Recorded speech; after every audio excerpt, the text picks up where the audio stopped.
नमस्कार, मैं ऋषभ यादव बुंदेलखंड न्यूज 24 के खास कार्यक्रम चुनावी गणित में आप सभी का स्वागत करता हूं। आज हमारी टीम आ पहुंची है मौट। सरकार को बने हुए लगभग 4.5 वर्ष का समय बीत चुका है। आइए जानते हैं कि यहां पर कितनी सफलताएं रही हैं सरकार की और कितनी कमियां रही हैं। चाचा, आपका नाम? विजय यादव जी, आप बताइए, सरकार के इन 4.5 वर्ष के कार्यकाल से आप खुश हैं? 4.5 वर्ष खुश क्या, सारे व्यवस्थाएं राइट रही हैं।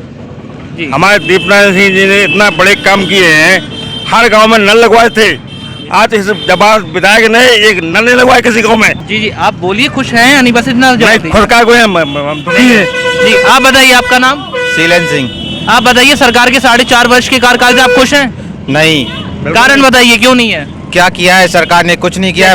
आप देख लीजिएगा, इतनी बेरोजगारी और महंगाई कर दी है सरकार ने कि यहाँ पे आम आदमी का जीना मुश्किल हो गया है। सरकार ने जो अभी एक योजना चलाई है, जो अनाज दे रहे हैं फ्री में, वो बिल्कुल खोखला है। क्योंकि उसमें चने देख रहे हैं, सब लोगों ने देखे हैं, जो चने आए हैं बिल्कुल घुने हुए हैं, सड़े हुए हैं और 1 किलो की वादा करके 900 ग्राम दे रहे हैं उसमें। एक मिनट, हम और बात करना चाहते हैं। ये तालाब खुदवा के जबार विधायक जी ने हमारे क्या किया, मतलब गड्ढा खुदवा दिया। आदमी लोग गिरे उसे मरेंगे जाके।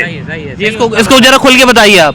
मैं खोल के ये कह रहा हूँ कि इसमें या तो डेकोरेशन होना चाहिए था, ये बता रहा हूँ मैं। जी, आप बताइए, आपका नाम पहले? मेरा नाम जितेंद्र सिंह है। हाँ, जो चाचा ने कहा उसके विषय पर आप खुल के बताइए। हाँ, देखो ऐसा है, तालाब खुदवाना था, कहा ये भी जाता है कि वो नगर का था, लेकिन ठीक है, आपने उसको खुदवाया था तो उसका निर्माण पूरा कराना था। जो जितना उसका पैसा पूरा था उस पर पूरा खर्च नहीं किया। तालाब का निर्माण नहीं हुआ है? हाँ, नहीं, उसका सौंदर्यीकरण नहीं हुआ है, केवल खोलकर छुट्टा डाल दिया है उसमें, केवल ऐसे ही। उसमें पशु जाकर मर जाते हैं, उसमें कई बार लोग आत्महत्याएं तक करने के लिए चले जाते हैं। तो ये खुला छोड़ दिया है उसको, वहाँ सारी व्यवस्था बिल्कुल। अब गंदगी उसमें फैलेगी और गंदगी फैलेगी तो बीमारियां भी फैलेंगी, ये भी आप जानते हैं। तो उसका पूरा जितना होना था, अगर उस पर पूरा पैसा खर्च किया जाता तो उसका कायदे से सौंदर्यीकरण हो सकता था। तो ये तो पैसे खाने का जरिया निकाला था, तो आपने कर लिया है। आपका कहना है कि आप सरकार के 4.5 वर्ष के कार्यकाल से खुश नहीं है? नहीं, मैं बिल्कुल खुश नहीं। आप बताइए, आपका नाम? कुलदीप सिंह। आप बताइए, आप सरकार के 4.5 वर्ष के कार्यकाल से खुश हैं? बिल्कुल खुश नहीं है। ये हमारे क्षेत्र के किसान नेता बनते थे जवाहर राजपूत जी, किसानों के साथ इतना बड़ा अन्याय किया इन्होंने। तब विधायक जी दीपनारायण सिंह यहाँ 2017-12 में सरकार बनी, वो विधायक बने। यहाँ की गरौठा क्षेत्र की जनता के लिए उन्होंने वो एडज बांध ले आए। वहाँ सिंचित क्षेत्र नहीं था, वो ले आए। उन्होंने अपनी जवाहर राजपूत ने उस पर काम रुकवाया और अपने आप को किसान नेता कहते थे। किसानों के लिए इतना बड़ा अत्याचार किया, अन्याय किया। आज क्षेत्र की जनता वहाँ तरस रही है पानी के लिए। हम कल तब गरौठा से मोट आ रहे थे तो रास्ते में किसान मिले, रात को हमने रुके, अंकल ये क्या कर रहे हैं रात को? बोले दिन में हम खाद को डाल में लगते हैं और रात को गैया भगाते हैं। हमने कहा विधायक जी ने कुछ नहीं किया। बोले कुछ नहीं किया, शकल तक नहीं दिखाई। बोले इतना बड़ा अन्याय किया कि हमारा पानी रुकवा दिया, खेत में पानी नहीं लग रहा, नहरें नहीं आ रही। हम जानना चाहेंगे, यहाँ पर खड़े कितने लोग हैं? क्या कोई ऐसा है जो विधायक जी की कार्य से खुश है? कोई है ऐसा? यहाँ तक सरकार बनी। जी, आप एक मिनट, ये रोड, ये लाइट है, ये कुछ किसो भी आप देख लीजिए। आप गेट देख लीजिए, खुद देख लीजिए। आप बताइए, आप क्यों खुश है विधायक जी? भैया, हम उनके ईमानदारी से खुश हैं। ईमानदारी से खुश है, लेकिन यहाँ की जनता का तो कुछ और कहना है। हमें अच्छे लगे जी, कारण बताइए, आपको क्यों अच्छे लगे? हमारे काम करे उनने, जैसे विद्युतीकरण कराओ हमारे गाँव में। क्या करा है? एपेक्स दो, एपेक्स रखवाओ। और आप कहना है कि बिल्कुल भी कार्य नहीं कराया विधायक जी ने? हाँ, विधायक जी ने ये किया कि तालाब खुदवा के उसमें गंजा भर रही हैं। और तो गांव में, अगर आप मेरी सुनिए, आप बात मेरी सुनिए आप। गांव में जिला पंचायत जो उन्हें लड़वाया था, गांव में जिला पंचायत का चुनाव नहीं जीत पाए वो। सबसे ज्यादा किसानों की समस्या है, सबसे ज्यादा किसानों की। अगर गौशाला खुली है, गौशाला में कोई व्यवस्था नहीं है। गौशाला में अब यही गौशाला है, अब यही गौशाला चल कर देख लीजिए, चंद कदम की दूरी पर आप ये खड़े हैं। यहाँ पर डरवाई, लाइटें, सुविधाएं, हर चीज दीपनारायण सिंह ने करवाई थी, इन्होंने कुछ नहीं करवाया। अब बताइए, वो कह रहे हैं कि सारी चीजें तो दीपनारायण जी ने करवाई थी। आपका कैसे कहना है कि ये करवा रहे हैं? गौशाला गाँव में बन गई, हमारी गाँव में हमने भी बनवाई जी। और ये इन लोगों का तो ये कहना है कि गौशाला बनी है, लेकिन एक मिनट एक करके इन लोगों का तो यह कहना है नहीं मिले सालों गौशाला में नहीं मिलेगा। नहीं, और बोलो, चलो कैसे निकल जाए तो जो बोलो, हर गांव में बोला है। आप ही के क्षेत्र के निवासी हो। एक करके बोलो। रुकिए। मैं इनकी बात, अगर इन्होंने कहा कि गौशाला में गायें हैं, अगर गौशाला में अगर गायें होती तो रात में आदमी फसल जगाने के जागता क्यों है? रात भर गायों को भगाने की कोशिश कर रहा है, फसल बचाने की मुश्किल है कि नौबत आ गई किसान के सामने। गौशालाएं होती तो गाय गौशालाएं में होती, लेकिन जो गायें छोटर कहाँ से आ गई हैं जो गाँव में घूम रही हैं? आप रात में कभी करिए डिबेट, जाइए किसानों के बीच में। अब आप बताइए, आप ही के क्षेत्र के वासियों का कहना है गौशाला बनी है लेकिन वहाँ पर गायों का रख रखाव नहीं हो रहा है। की बात नहीं कर रहे हैं हम, गाँव की बात कर रहे हैं। मनी मिलेगी वहाँ पे रोज ही ना। हर ऐसा गौशाला नहीं में है। आपको 2-4 गाय मरी हुई पड़ी मिलेंगी। खाने की तो छोड़ो, गाय की इतनी किल्लत है कि घुट घुट के मर रही है। ये पाप बढ़ता जा रहा है योगी सरकार के ऊपर। आप जिस भी गौशाला में जाओगे आपको वहाँ पे 2-4 गाय मरी हुई पड़ी जरूर मिलेंगी। जैसा कि आप सभी को पता है, पिछले 1 वर्ष से कृषि कानून लागू था, लेकिन अब प्रधानमंत्री मोदी जी ने वह कानून वापस ले लिया है। तो आप बताइए, आप सबसे पहले ये बताइए किसान कौन है आप में से? मैं सभी किसान है। आप बताइए, आपके प्रधानमंत्री मोदी जी ने 1 वर्ष बाद कृषि कानून वापस ले लिया है, क्या यह एक अच्छी रणनीति है? वाह, ये रणनीति नहीं है, ये चुनावी रणनीति। आपको मालूम होना चाहिए 700 किसानों ने आत्महत्याएं कर ली उसी दौरान, उनकी हत्याएं हुई। आप 1 साल से वापस ले भी सकते थे, लेकिन जब उत्तर प्रदेश के चुनाव आ गए तो आपने किसान बिल वापस ले लिया। पंजाब में चुनाव आ गए तो आपने किसान बिल वापस, क्योंकि आपकी सरकार जाने वाली थी, आपको पता था कि किसान इससे नाराज हो रहा। किसान जब नहीं चाहता है कि जो बिल हमारे लिए अच्छा नहीं है, आप जबरन क्यों उसको समझाने पे लगे कि ये अच्छा है? आप बताइए, आप किसान हैं? हाँ जी। आप बताइए कि कृषि कानून वापस लेने से आप खुश हैं? नहीं जी, इससे खुश हैं, वापस हुआ है, लेकिन इन्होंने ये अपने व्यक्तिगत फायदे के लिए किया है। क्योंकि इन्होंने कैप्टन अमरिंदर सिंह को अपनी तरफ मोड़ा था तो उन्होंने साफ कहा था कृषि बिल आप वापस ले लीजिए तब हम आएंगे। लेकिन क्योंकि पंजाब और हरियाणा और यूपी में किसान ही सरकार बनाते हैं, सरकार गिराते हैं। आप बताइए चाचा।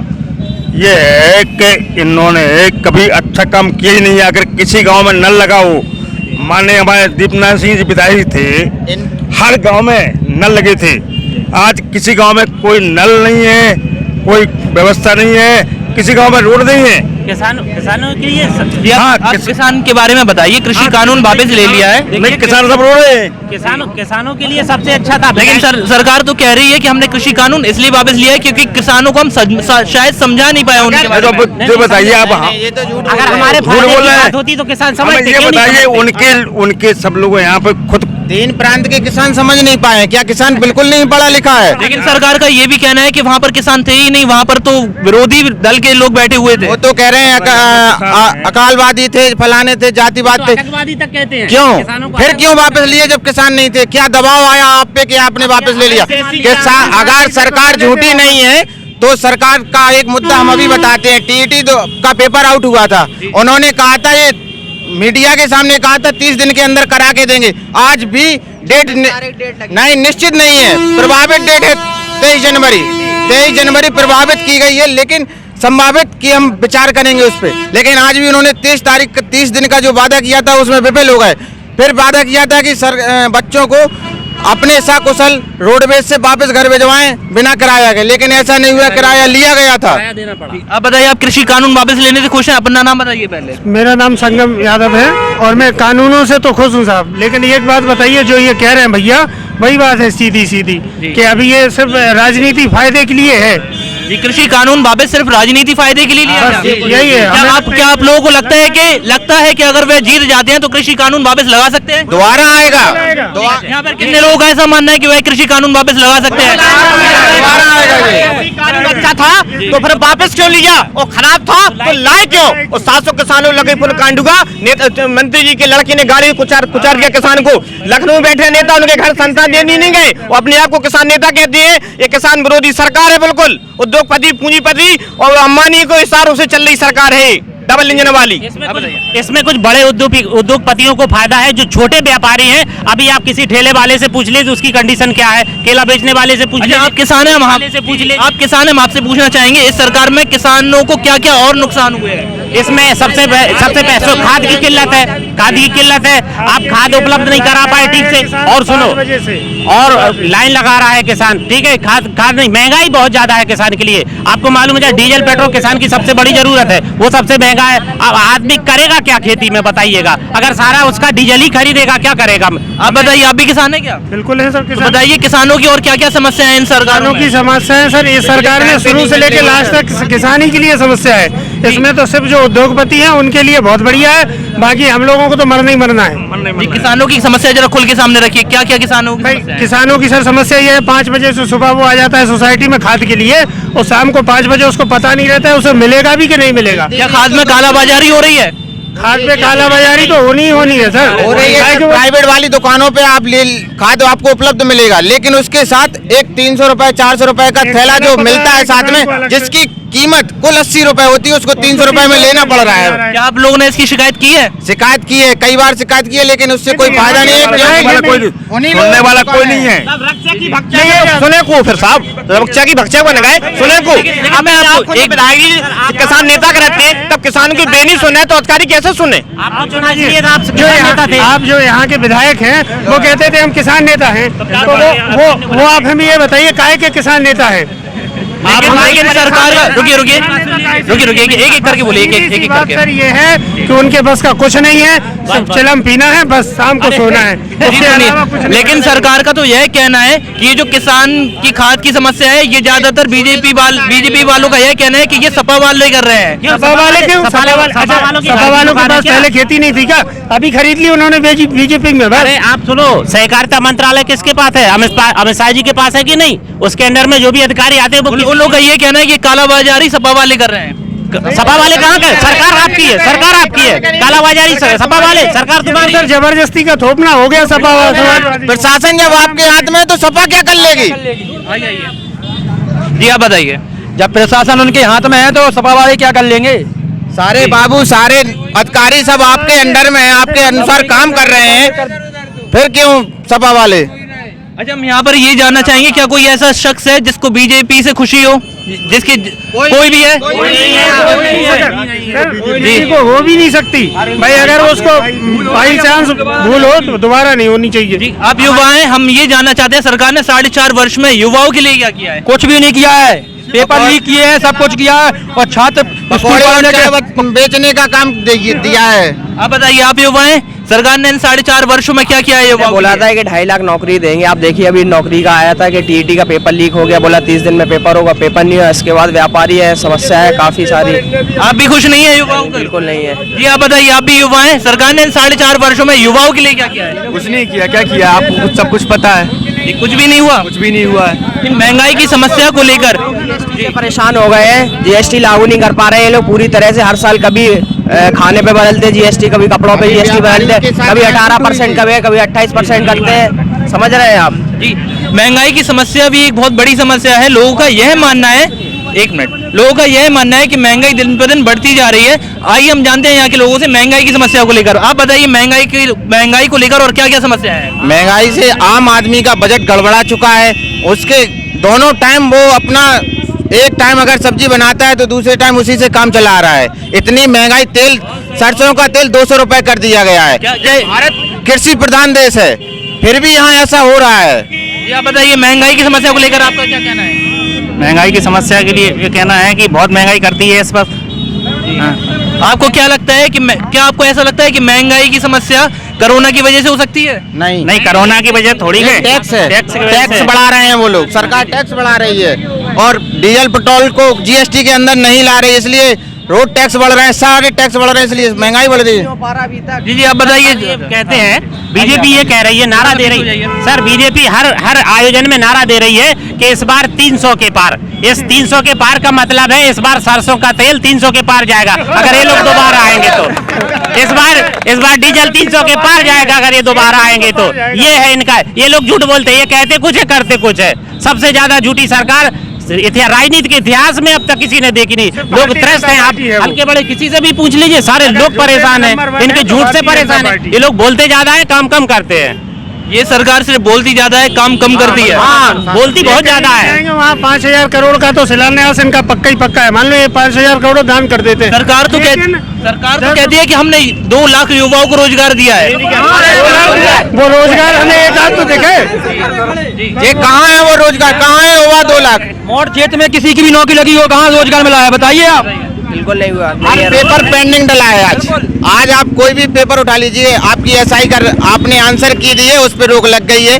आपने आरओ का पेपर कराया, आधी में ही रुक गया है। टेट का पेपर कराया, वो पूरा नहीं हो पाया, 30 दिन का वादा किया, वो भी भूल गए।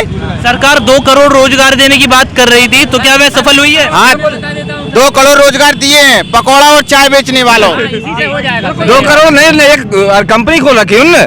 बेरोजगार रोजगार है ना, पर बेरोजगार है वो। बेरोजगारी बड़ी है यहाँ। 2 करोड़ रोजगार नहीं, लेकिन प्रतिवर्ष 2 करोड़ बेरोजगार हुए, लाखों लोग। आज बैंक कर्मी भी हड़ताल पर है, उनकी नौकरी पर संकट क्यों है? बैंक कर्मी भी कह रहे हैं कि भैया क्या है, इसका ब्याज बढ़ा रहे हैं और हम लोग कुछ मिले। बैंक बंद होने की कगार पर है, दिवाली होने वाले हैं बैंक कई। अब आपको तो मालूम है। तो ये झूठ बोलने वाले लोग केवल गुमराह करते हैं और साजिशन ये लोग जो है राजनीति करते हैं, काम करके राजनीति नहीं करते हैं। ये कह रहे हैं कि हमारी तपस्या में कोई कमी रह गई किसानों के लिए। हम समझा नहीं, ये तपस्या नहीं थी, ये इनका साजिश और षड्यंत्र था जिसमें ये सफल नहीं हुए। अब लोग साजिश और षड्यंत्रों को तपस्या कहेंगे। क्या वे किसानों को समझा नहीं पाए कृषि कानून के बारे में? देखिए, अगर कोई बिल हमारे लिए अच्छा होता है तो हमें समझने में देर नहीं लगती है, लेकिन जब हमारे लिए खराब होगा तो आप लाख उपाय करिए तब नहीं समझेंगे। आप किसानों का सर फोड़ फोड़ के समझा रहे थे कि आप समझिए, उन पर लाठियां भी बरसाई जा रही थी जबरदस्ती। आपका कहना है कि जब कृषि कानून लागू हुआ था और किसान विरोध पर बैठे थे तो उन पर अत्याचार हुए हैं किसानों के ऊपर? हाँ, अत्याचार हुए। अत्याचार पुलिस ने लाठियां तक उन पर बांधी। हाँ, किसानों को सर, हमारे यहाँ सबसे बड़ी किसानों की समस्या है पानी। बुंदेलखंड में पानी की कमी होने के कारण माननीय दीपनारायण सिंह यादव पूर्व विधायक ने यहाँ पे एरज में बांध बनवाया था, तो उसका कार्य 60% हो गया था। 40% जैसी सरकार बदली, 5 साल से उसमें जांच चल रही है। सिर्फ जांच के अलावा कोई कार्य नहीं हुआ है। और पानी, हमारे बुंदेलखंड में सिर्फ पानी की समस्या सबसे बड़ी समस्या है। किसानों की समस्या सबसे बड़ी पानी की समस्या है और यहाँ के विधायक ने उस कार्य को पूरा ही नहीं किया। पूरा तो छोड़ो, विधायक जी से पूछो कि उसमें डैम बनना था, क्या कार्य चल रहा है? कहते हैं अभी उसमें जांच चल रही है। 5 साल तक सर जांच ही चल रही है। उनने तो 2.5 साल में 60% काम करके दे दिया था। हमने 5 साल में जांच नहीं कर पाई, उन्होंने 2.5 साल में 60% काम होगा, उनकी 5 साल में जांच ही चल रही। और विधायक जी से कहा गया कि भैया खाद की बहुत बड़ी समस्या है यहाँ के जो विधायक हैं, तो विधायक जी कहते हैं क्या घर घर खाद जाती थी क्या अगली सरकार में? विधायक जी ये बोलते थे क्या हम घर घर खाद पहुँचा? तो खाद मिल नहीं रही है कहीं पे, तो विधायक जी आए यहाँ पे, लोगों ने समस्या सुनाई। विधायक जी कहते हैं क्या अगली सरकारें क्या घर घर खाद पहुंचाती थी? ये कोई जवाब है विधायक जी का? ये सरकार बौखलानी हुई है, उल्टे सीधे जवाब। क्या ये सच बोले? बिल्कुल ठीक कह रहे हैं वो जवाहर जी, ठीक कह रहे हैं। वो यहाँ के विधायक हैं, अच्छी बात है, लेकिन वो ये ठीक कह रहे हैं कि पहली सरकार क्या घर घर पहुंचाती थी? पहले घर घर खाद की परेशानी नहीं होती थी, ये बात सच है। पहले किसानों को आराम से खाद मिलता था और समय से मिल जाता था। अब बताइए, खाद को जो अभी आवश्यकता है और अगर अभी नहीं मिलेगी तो फसल पीछे चली जाएगी और फसल में कुछ नहीं होगा, तब किसान क्या करेगा? अगर कोई चीज आप टाइम से किसान को उपलब्ध करा देंगे। जी बोलिए। यही विधायक जी अपनी सरकार के खिलाफ धरना देते हैं मंडी जा करके। इतना व्यापारी 2% काट रहे हैं किसानों का, विधायक मिलके कटवा रहा है। विधायक के लोग धरना देते हैं, फिर विधायक खुद जाके रोकता है कि अपने लोगों को कि क्यों तुम लोग अपनी सरकार के खिलाफ धरना क्यों दे रहे हो, इसमें सरकार की छवि खराब होती है।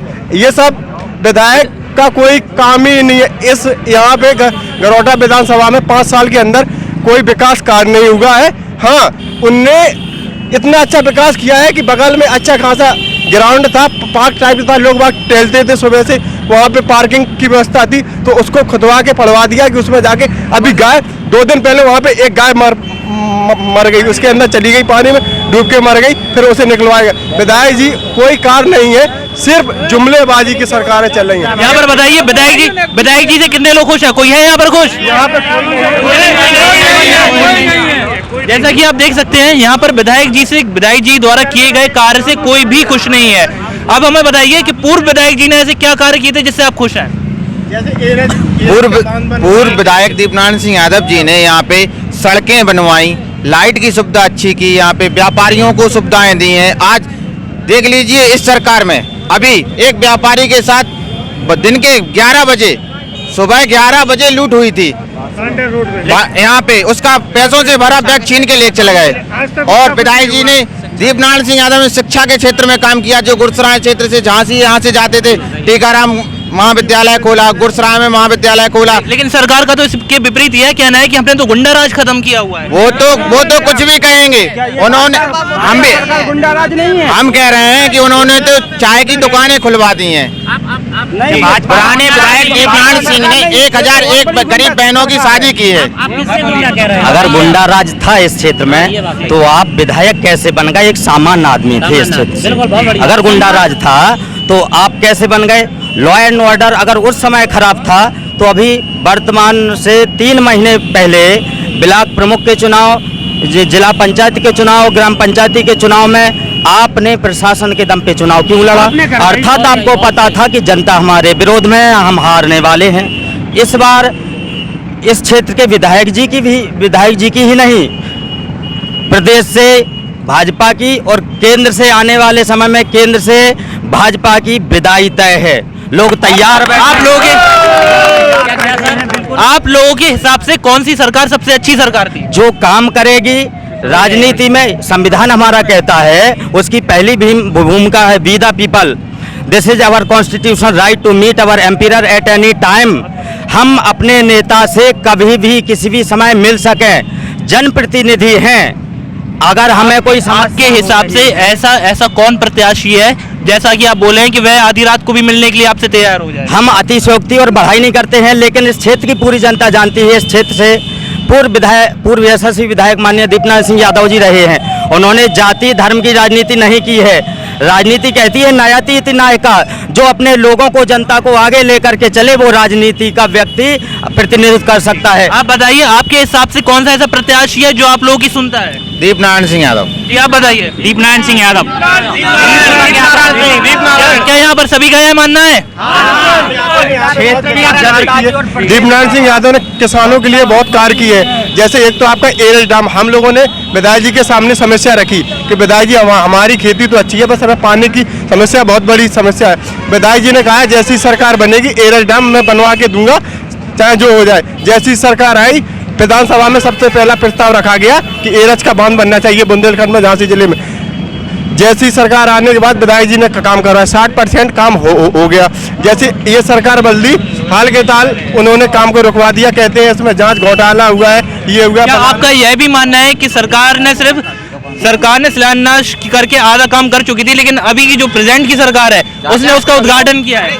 उसने उद्घाटन किया है, सारे उद्घाटन। जैसे आप देख लो, खड़ैनी से स्केल का, आप देख लो, वहाँ से कोटरा से गुरसराय तक, गुरसराय से मऊरानीपुर और गुरसराय से एरज रोड और छिरगांव से गुरसराय रोड, यहाँ से मोड़ से समतर, मोड़ से बांडेर, ये सारे सड़कों के जाल माननीय दीपनारायण सिंह यादव पूर्व विधायक जी ने बहुत कार्य किया है इस विधानसभा में। और सबसे अच्छी बात तो ये है कि जब भी किसी गरीब को उनकी मदद चाहिए पड़ती, आज भी वो सत्ता में नहीं भी है, फिर हम आपको रोकना चाहेंगे। जैसा कि आप सभी को पता है कि कोरोना समय एक बहुत ही गंभीर समय था, तो हम यहाँ के लोगों से यह जानना चाहते हैं कि कोरोना समय में विधायक जी ने आप लोगों की क्या मदद की, आप बताइए। माननीय दीपनारायण सिंह जी यादव विधायक जी ने क्या मदद की? यहाँ के प्रेसिडेंट विधायक ने सिर्फ कोई काम नहीं किया है, अपने घर पे पड़े रहे हैं, हमको तो मिले ही नहीं। एक बार लोगों ने पूछा कि भैया विधायक जी हमारी समझ, विधायक जी कहते हैं तुम्हारा गांव कौन सा है, ये गांव कहाँ पड़ता है? ये जब उन्हें विधानसभा के गांव पता नहीं है कि हमारे विधानसभा में कौन सा कहाँ गांव है। एक किसान ने कहा कि विधायक जी खाद की बहुत बड़ी समस्या, हम फलाने गाँव से हैं। विधायक जी कहते ये गाँव कहाँ पड़ता है, किस ब्लॉक में पड़ता है? विधायक जी को गांव के बारे में ही नहीं पता, उनको गांव की ये पता नहीं है कि गांव कहाँ है। यहाँ तक कि हमारा गांव मोड़ से कस्बा से लगा हुआ है बर्थरी, वहाँ पे गांव में अगर आप जाएंगे तो निकलने के लिए गली नहीं है, पैदल भी नहीं निकल सकते आप। वहाँ पे इतना खच्चा मतलब गिलाया मचा है, कीचड़ मचा है कि निकलने के लिए कोई जगह नहीं। और आप वहाँ से विधायक का कहते हैं हम काम करा रहे हैं, कोई काम नहीं करा रहे हैं। जितना किया है विकास किया है जो दीपनारायण विधायक ने किया, किसी ने विकास नहीं किया। आप बताइए सबसे ज्यादा विकास किसके समय पे हुआ? दीपनारायण सिंह यादव समय। और आप बताइए कि कोरोना समय में क्या प्रेजेंट वाले विधायक जी आए हैं आपकी मदद? नहीं, कोई मदद नहीं है, सिर्फ दीपनारायण सिंह ने मदद की है। उन्हें राहत पैकेट गाँव बंटवाए हैं, अरे राहत पैकेट, दवाई किट वगैरह जो उनसे मदद हुई वो सबकी मदद की उन्होंने, पूर्व विधायक जी ने। और अभी के विधायक जी ने कुछ भी कोई मदद नहीं की। पूर्व विधायक आप सुनिए, जब कोरोना का समय था लोग परेशान थे, लोगों के पास खाने के पैसे तक नहीं थे, लॉकडाउन भी था, खाने के तक पैसे नहीं थे। सबसे ज्यादा मदद गरीबों की किसी ने की तो आदरणीय दीपनारायण सिंह यादव जी ने की, और उन्होंने अपने कॉलेज को क्वारंटीन सेंटर भी बनवाया था। वहाँ लोगों के खाने पीने रहने की दवाइयों की सारी व्यवस्था उन्होंने की थी, और वो हमेशा जनता के साथ खड़े रहे और उनके लोग खड़े रहे। और जो पार्टी के लोग निकले, सरकार तो इतना उल्टा काम करती, उनके खिलाफ मुकदमे लिखाने चालू कर दिए थे इन्होंने कि आप लोगों की मदद क्यों कर रहे हैं, आप मदद भी नहीं करने देते और खुद भी नहीं करते हैं। ये क्या है? आप बताइए, विधायक जी ने कोरोना समय में क्या आम लोगों की मदद की है? वर्तमान ने किया, भूतपूर्व ने। वर्तमान विधायक ने कुछ नहीं किया सर। उनका तो वर्तमान में यही है कि बस आराम से खा के और अपना घर में ही लेटे, बाकी जनता से मिलना मिलाना कुछ है ही नहीं। 5 साल में बीजेपी के नाम से धर्मवादी जातिवादी के नाम से वोट ले लेंगे। आपका कहना है जातिवादी होती है? बिल्कुल, जातिवादी से वोट लेंगे। उसमें भाई उनका सीधा सीधा पार्टी का है ही बीजेपी वालों का, जाति धर्म के नाम पे बांटेंगे हिंदू मुस्लिम और 2000 दंगे हो गए। जाति और धर्म के नाम पर ये सरकार सिर्फ बांटने का काम करती है। अगर समाजवादी पार्टी सरकार में मोट को ट्रामा सेंटर का दर्जा देने का काम किया है तो माननीय अखिलेश यादव ने ट्रामा सेंटर देने का काम किया है। आज ये 5 साल में उस ट्रामा सेंटर को आगे नहीं बढ़ा पाए, उसमें आज तक बेड बढ़ाने की व्यवस्था भी नहीं की गई। आज तक मोट ट्रामा सेंटर को क्या हुआ आज तक? ये बीजेपी वाले जवाब दें अपना। आप बताइए, क्या इस सरकार में जातिवाद हुआ है? बताइए, जातिवाद की सरकार है, मुसलमान हिंदू को लड़ा रही है। सरकार तो कहती है कि हमने जातिवाद को समाप्त कर दिया है। हाँ, समाप्त किया है और बिदा रही है मुसलमान हिंदू की, खुद लड़ाई करवा रही है। जातिवाद की सरकार है। जी आप बताइए, क्या आपको ऐसा लगता है कि यहाँ पर मुसलमान सेफ नहीं है? अगर सेफ होता तो भाजपा में बौखलाहट नहीं होती, भाजपा के लोग डरे नहीं होते, इस क्षेत्र में नहीं, प्रदेश के लोग डरे नहीं होते। ऐसा आज 1947 के पश्चात अभी 5 वर्ष के पहले तक मुसलमानों को क्यों नहीं लगा कि ये हमारा देश नहीं है? अब ऐसा उन्हें क्यों प्रतीत हो रहा है कि हमारा देश नहीं है, अर्थात उनके साथ कुछ गलत हो रहा है। निश्चित है जातिवादी उनके साथ उनको हिंदू धर्म की चाशनी चटा करके, मैं ये नहीं कहता हूँ यहाँ सब सनातनी हैं, यहाँ सब भाई ऐसा है, 38 साल से हम राष्ट्रीय स्वयंसेवक संघ के अंतर्गत। जी आप आरएसएस से जुड़े हुए हैं? बीजेपी में 38 साल रही है, लेकिन इस सरकार में हम चूंकि ब्राह्मण समाज का राष्ट्रीय स्तर पर प्रतिनिधित्व करते हैं, राष्ट्रीय अध्यक्ष भी हैं, ठीक है। तो इतने मर्डर हुए हमारे उत्तर प्रदेश में, इतने एनकाउंटर भी, मर्डर भी, और ये हमें इसलिए इस सरकार में इसमें बहुत हम दुखी हैं, हम दुखी हैं, इसलिए सरकार से हमारी आस्थाएं खत्म है, ठीक है। आप हमें आप एक करके थोड़े पीछे हो जाइए, थोड़े हल्के से पीछे हो जाइए। बोलिए चाचा। खेती डरी हमारी, खाद नहीं मिल रहा कहो जी। दूसरी बात पलिंजरी नहीं बार पाई तो खेत उसे नहीं बेच रहा है।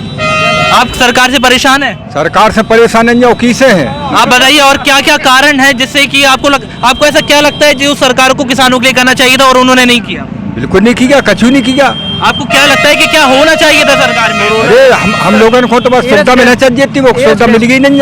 क्या क्या सुविधा होनी चाहिए थी सरकार? सुविधा होना चाहिए कि हमारी खेती पड़ी, पानी की सुविधा, नहरें बंद है, और कहना हमारे जवाहर जी जब विधायक नहीं थे तब एक साथ के बिछाले वो पर रखते, भाई साहब नहर डलना चाहिए, और आज पतो नहीं लगत कितने हैंगी। सरकार तो यह कहती है हमने झांसी में कॉरिडोर खोलने वाले हैं, हम लाखों लोगों को रोजगार देने वाले हैं। मुझे बताइए, आज तक एरच डैम का कार्य जो 5 वर्ष पहले छूट गया था समाजवादी पार्टी सरकार में, उस पर एक ईंट का काम क्यों नहीं चलाया गया? अगर उसमें कोई भ्रष्टाचार हुआ था, उसमें कोई दोषी था तो उनको सजा मिलनी चाहिए थी। आज तक 5 साल हो गए, इनने जांच क्यों नहीं कराई उस चीज की जांच? अगर आज डैम चालू जाता, आज हमारे किसान भाई परेशान नहीं होते, आज बुंदेलखंड में सूखा मिट जाता। आज गरौटा, गुरसराय ऐसे गाँव है जहाँ पानी की किल्लत है, आज मोट क्षेत्र में इतना पानी होता, कहीं कोई किसान परेशान नहीं होता। आज खाद की समस्या इसी सरकार में क्यों हुई? मध्य प्रदेश, इसके तो राजस्थान में सरकार में है कांग्रेस की, वहाँ तो खाद की समस्या नहीं है। छत्तीसगढ़ में कांग्रेस सरकार है, वहाँ खाद की समस्या नहीं है। सिर्फ मध्य प्रदेश और उत्तर प्रदेश को क्यों खाद की समस्या से जूझना पड़ रहा है? जी, हम आप सभी के माध्यम से यह बोलना चाहेंगे क्या आप लोग अपने विधायक जी से हमारे न्यूज चैनल के माध्यम से कुछ बोलना चाहते हैं? हम अपने विधायक जी से कहना चाहते हैं कि ये ड्रामाबाजी बंद कीजिए, किसानों के नाम पर सिंपैथी उगाना बंद कीजिए, काम करिए, जनता से जुड़िए, नहीं तो आपको जनता हटा देगी। जैसा 5 साल पहले समाजवादी पार्टी सरकार की वापसी हुई थी, उसी तरह माननीय दीपेंद्र सिंह यादव फिर से वापसी करेंगे इस क्षेत्र में। आप बताइए हमारे न्यूज चैनल के माध्यम से अपने विधायक जी से आप कुछ कहना चाहते हैं? हम विधायक जी से कहना चाहते हैं कि किसानों को गुमराह करने का काम बंद कर दें। अब तुम्हारे दिन आ गए हैं, किसानों को गुमराह किया था, अब किसान तुम्हें गुमराह करने का काम करेंगे। जिस प्रकार तुम 2012 के पहले झंडा और डंडा डाले फिरते थे, और अब वो डंडा और झंडा किसान डाले फिरेंगे तुम्हारे लिए। घर घर जाएंगे किसान, एकता करेंगे और तुम्हें हराने का काम करेंगे, जिस प्रकार किसानों के साथ अत्याचार ये कर रहे हैं। आप बताओ चाचा, हमारे न्यूज चैनल के माध्यम से आप अपने विधायक जी से कुछ कहना चाहते हैं? हम अपने विधायक जी से बिल्कुल कहना चाहेंगे, क्योंकि विधायक जी ने कोई काम नहीं किया है, कोई विकास करें, विकास के नाम पे केवल लीप रहे हैं उसको, काम कुछ नहीं कर रहे हैं। काम करें तो आगे पब्लिक उसको नहीं तो हमारे दीपनारायण सिंह विधायक नंबर 1 जाएंगे। आप बताइए, आप हमारे न्यूज चैनल के माध्यम से अपने विधायक जी से कुछ कहना चाहते हैं? विधायक जी से हम कहना चाहेंगे कि आप अपना बस्ता लेके आप अपने तहसील में पहुंच जाएं, वही सबसे बेस्ट रहेगा। आप पे राजनीति नहीं संभाली, आप राजनीति के लायक ही नहीं हो। जी आप बताइए, आप कुछ कहना चाहते हैं? मैं यही कहूंगा कि आपको किसान नेता के रूप में लोगों ने चुना था, आपसे उम्मीदें थी, लेकिन आप किसानों की बात पर खरे नहीं उतरे हैं। किसानों की आप जिम्मेदारी नहीं निभा पाए। आप विधानसभा गए थे तो बैलगाड़ी से गए थे, आज वही दिन लाकर खड़े कर दिए कि डीजल इतना महंगा है कि लोग को सोच रहे हैं कि क्या करें, बैलगाड़ी पर खरीद ले। ये आलम है विधायक जी का। जी आप बताइए, आप युवा हैं, आप हमारे न्यूज चैनल के माध्यम से अपने विधायक जी से कुछ कहना चाहते हैं? नहीं, हम ये कहना चाहते हैं, हमारा भी नाम काट दिया उसमें टैबलेट में, मतलब हमें हम छात्र हैं, हम बीए भी कर रहे हैं, साथ में ITI भी कर रहे हैं, मतलब वो हमारा नाम काट दिया। मतलब वो ये कह रहा है तुम दो जगह से कर रहे हैं, तो स्कॉलर वो हमें एक जगह से दे रहा है, मतलब हम अगर 2 जगह से कर रहे हैं तो अगर हम पास अगर एक जगह से हो रहे हैं तो 2 जगह से पास करो ना हमें। मतलब उनकी हर चीज है, सही बात है, सही बात। और हमारे लिए कुछ नहीं है। आपका कहना है छात्र भी बहुत परेशान है? बहुत ज्यादा परेशान है, सरकार गिर गई, मतलब सरकार खत्म है ये वाली सरकार। अब छात्र ये चाहते हैं कि सपा सरकार आए। क्या सारे छात्र यही चाहते हैं? सारे छात्र यही चाहते हैं कि सपा सरकार आए, मतलब ये सरकार पूरी तरह जीरो हो गई है, खत्म हो गई है। आप बताइए, आप हमारे न्यूज चैनल के माध्यम से अपने विधायक जी से कुछ कहना चाहते हैं? बिल्कुल सर, यही कहना चाहेंगे उनसे तो हम, कि जो अभी भैया ने कहा कि वो तो आराम से बैठे, उनके हिसाब से राजनीति खत्म हो गई। आप बताइए, आप क्या कहना चाहते हैं? हम उनसे कुछ नहीं कहना चाहते हैं। हम नया विधायक तैयार करेंगे, जो पूर्व विधायक थे हम उनको तैयार करेंगे, उनसे कुछ कहेंगे नहीं। बालक जब एक क्लास में 3 बार फेल हो जाता है तो चौथी बार उसका नाम नहीं लिखाया जाता है, उसे निष्कासित किया जाता है। ये 5 वर्ष फेल रहे हैं, हमने इनको कंडेम कर दिया है। हम यहाँ से पूर्व विधायक जी को फिर से बनाएंगे। अच्छा बताइए, पूर्व विधायक जी से यहाँ से कितने लोग खुश हैं जो चाहते हैं कि पूर्व विधायक? सरकार आए, माननीय मुख्यमंत्री अखिलेश यादव मुख्यमंत्री बने, क्योंकि उनने छात्रों के लिए बहुत कार्य किया है। देखिए लैपटॉप सबसे पहला, गरीब के पास पढ़ने के लिए लैपटॉप नहीं था, उन्होंने लैपटॉप बांटे, हर कार्य किया। और भाजपा सरकार ने कहा था कि कोरोना काल में सभी विद्यार्थियों की फीस माफ की जाएगी। अगर कोई भी विद्यार्थी, मैं भी विद्यार्थी, बताइए फीस माफ हुई है? कुछ नहीं हुआ।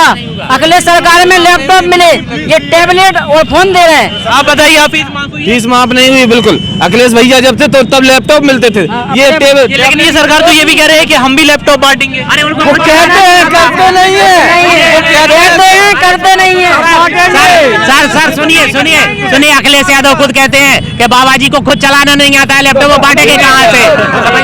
पेपर लीक हो रहे हैं, TET का पेपर दोबारा है, 23 तारीख की डेट दी गई है, और कहा गया कि यात्रियों से किराया नहीं लिया जाएगा, विद्यार्थियों से। इन्होंने टिकट काटे, सबसे पैसे वसूल किए इन्होंने। विद्यार्थी परेशान हुए, अपने अपने सेंटर गए ऐसी सर्दी में, लेकिन उनको पेपर कैंसिल कर दिया गया। जी हम आप सभी से जानना चाहेंगे कि इस बार आपके पसंदीदा प्रत्याशी कौन से रहेंगे? क्या सभी का यही मानना है? ऐसे ही खास खबरों के साथ बने रहिए बुंदेलखंड न्यूज 24 के साथ, और हमारी वीडियो को लाइक करें, कमेंट करें और शेयर करें, और हमारे चैनल को सब्सक्राइब करें।